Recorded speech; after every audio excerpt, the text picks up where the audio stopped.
What is up, everybody? This is Margin Grimlock, and it's been a minute, but this is my first spirit review in almost a month, I believe. And this time, it's going to be on Mukuro. Now, I'm not a Mukuro main because I feel like Coder is still doing the job just fine for me. But I'm still going to show you guys what she can do. Even if you don't have her full set, I'm going to see how well she can still perform.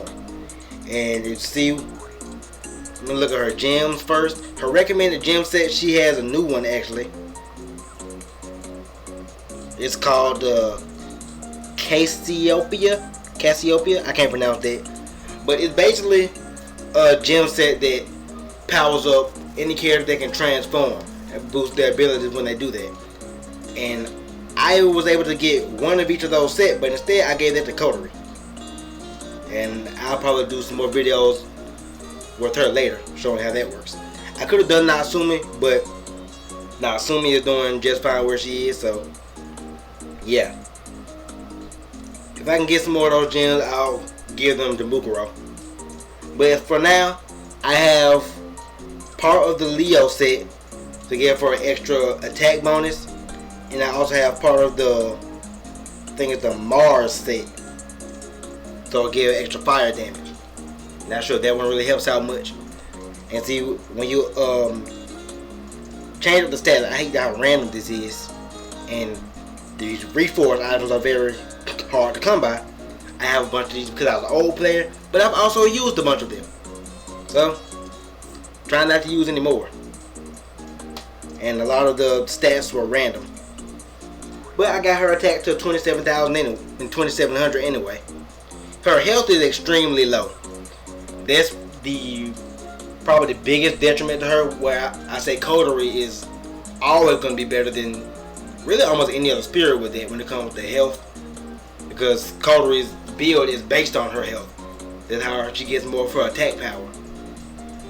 So if you want survivability, I would say stick with Coterie, but Mukuro, I believe, is honestly going to hit way harder than Coterie at all times. And for a Sephira set, again, I wasn't able to get her Sephira. Now I'm also trying not to spend all of my oath badges. But her Sephira set will increase her melee and range damage for a few seconds. And also, I think she gets extra bonus when she transforms from this. So a lot of her stuff gives her extra boost when she transforms. So again, if you want to really use Mukuro at her best, you're going to need her Sephira set to get the extra boost for her. But what is the name of this set? This the leader set that I have on her? I don't even remember. What's it called? Yeah, the leader set. This is all I have her right now. Increases crit damage. It really does nothing for her. And for her skills, but first, to unlock her full skill slots, you need the Sephira essence. I'm going to show you that. Let's see. Do I have any left over? I think I do. Oh. Yeah, it's this yellow one. I knew that's what it was going to be for her, because this set has been here. This essence has been here for the entirety of the new version, but it didn't have her name on it. So I just knew it was going to be for her. But make sure you get all of that. I believe it was about 1,500 you're going to need in total, something like that. I don't remember the numbers that well, but they're one of the easier ones to come by. So you do the roll trials, and then it's easier to trade. It's way cheaper than getting the Kabbalah essence, which you need for like Shekinah Choker or Queen. So that's why I was able to get her to max way easier. Okay, so back to her skills. First of all, her awakening, she's gonna automatically transform into her Sephira form. I think I'm pronouncing that right. And she's gonna do a slam on the ground, and it's gonna be like a delay, and then it'll blow up. So I think it's supposed to be like when she was threatening to lock the earth, and then she does that with her awakening, and then it causes an explosion. So that's pretty much it. Then in her regular form, I'm gonna talk about that first. No, actually no. I'll do her skill 3 That's one of the top death moves she used to transform. And they're gonna change her moves, just like with Kodori and Natsumi, all the other transform spirits. So with her skill 1, in her regular form, she do, I think it's more ranged attacks. I think maybe it's like a combo of ranged and melee attacks with her basic attack. And then with her transform state, it's gonna be continuous melee attacks. Her skill 1 in her regular form, she can teleport. You know, that's one thing that Mukuro was known for using, unlocking portals through space and just through anywhere and just traveling. She can do that on here. I haven't learned how to master where to control it. Sometimes I end up on the other side of the enemy. Sometimes I end up in the exact same spot. But either way, if you have enough of the essence, you can get some upgrades where you'll get some extra defense bonuses when you do it. And also, once you teleport the enemy, they'll usually attack they'll go past you after you do that. So I guess you confuse them with that. And also, if you upgrade it enough, she can do a meteor attack. So you press the button again, you'll still let a meteor where the button for the teleport was. Also in her transform state, it's just gonna be some kind of combo. I don't really like that one actually, because she dashes forward and then starts attacking. You can't really turn around during that. So I don't really like that move, to be honest with you. But if you need to get closer to the enemy, you need to close the distance, then sure, they can work for that. Her skill 2 in her regular form, she creates kind of a barrier over the enemy and they'll be slowed down. So like if you're fighting a fast enemy like Mana and Roll Trials, you can use that to slow her down and attack her. And then her transform state is more of a some kind of a combo of attacks. I like that move way better because at least she stays attacking in the front and she doesn't move too much. So that's the gist of her skills. And if you have copies of her, which I have none, I'm not going to test my luck again. If you have 1 copy, she'll gain extra spirit power.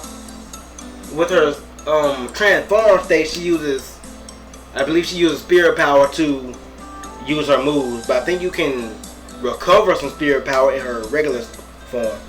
So her regular form does not cost spirit power, but her transform state does.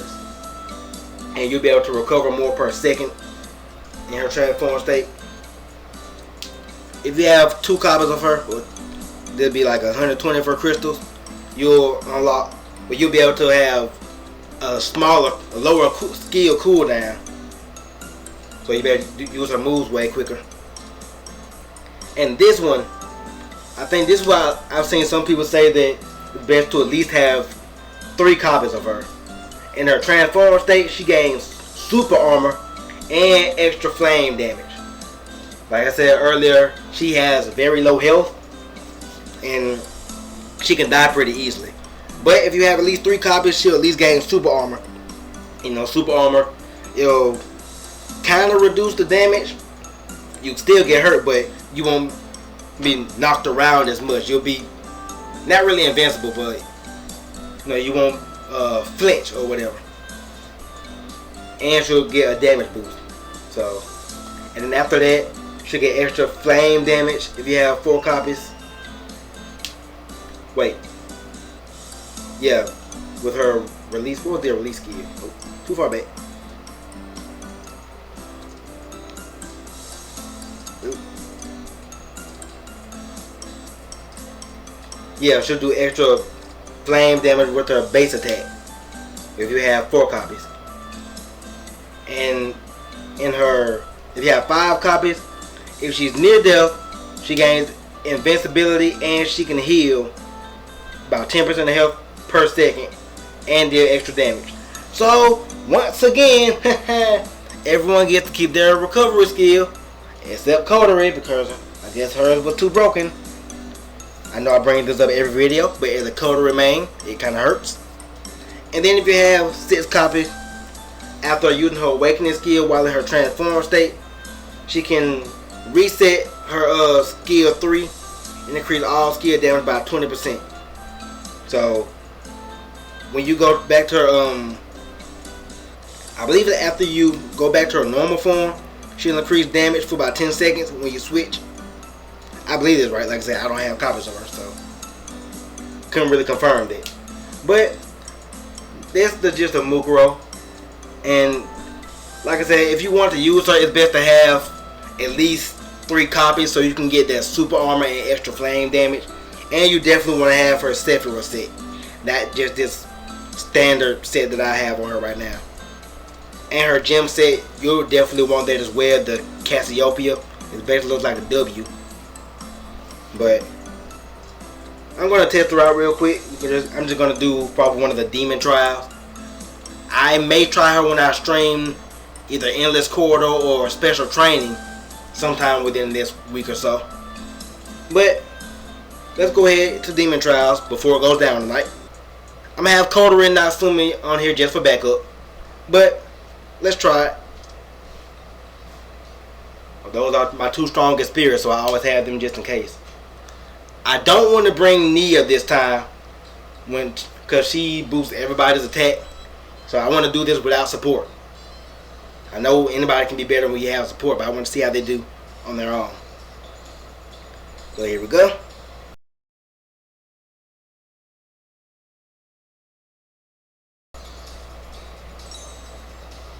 Okay, here we go.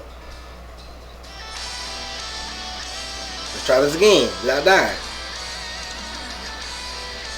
Okay, appear in the same spot again. Thanks a lot for that.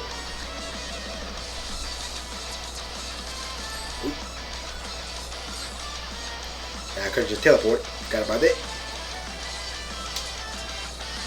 Her skills in her regular form, it has a cooldown, so it doesn't cost anything except time. Her transform state is both a cooldown time and dang, I got combo. Both the cooldown time and cost spirit power. And I'm trying to get her awakening.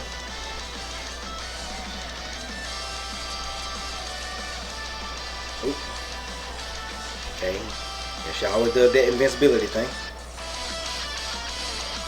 Okay, now let's do it. Gonna unlock the earth, we'll seal the earth. There, see, it was a little bit delayed when she attacked. When the explosion came. Ow. Yeah, see, I don't know how to control that, to be honest with you. I thought I did. I'm pressing the button a certain way, but still didn't work out.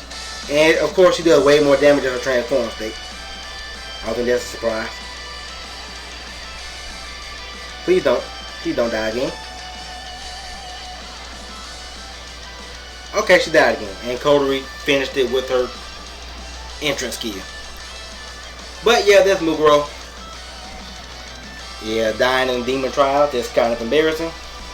But like I said, I didn't have her fully built up. But I want to show you guys, in case you're like me and weren't lucky enough to pull everything that you needed for her to be good, so that she can still be playable. She is pretty fun. So if you are going to use her as a main, I think you'll have fun with her. If you have like super armor, all this stuff on her. But as you saw, she died very easily to this. Low health and all that. And I know that increasing her crystal wasn't going to help her stats at all. But Carter is way better when it comes to survivability. But Mukuro, she'll do way more damage as long as she lives to do the damage. But that's basically my verdict on her. Kotori, I'm still gonna be a Kotori main regardless. But I'll use Mukuro every now and then just for fun. You'll probably see her whenever I stream their special training or endless corridor. Just give Kotori a break, you know. But I'll go back. I'm not gonna try to go back in the banner, especially because it's only Kurumi and Kotori, who I both have as C6 now. Might have to play Kurumi again. But I don't think there's going to be any more fire DPS out. So Mukuro may very well be the strongest fire DPS when it comes to raw damage. Because the only other fire spirit we had with AST Origami, she's also fire, but she's a freaking 4-star. She's not going to out damage or outlive either one of them. But the only other fire DPS was Neptune. So until they update her, yeah, until they do the update for the Neptunia characters or something, because I doubt they're going to return. Honestly, I think Mukuro probably would be stronger than Neptune anyway. I didn't have Neptune at max, so. But also she was dark on the old version. Now that I think about it. But anyway, yeah, I don't think anybody's going to be stronger than Mukuro when it comes to fire DPS. But let me know what you guys think, and please like and subscribe if you want to see more of these in the future for other spirits. And I'll see you guys next time.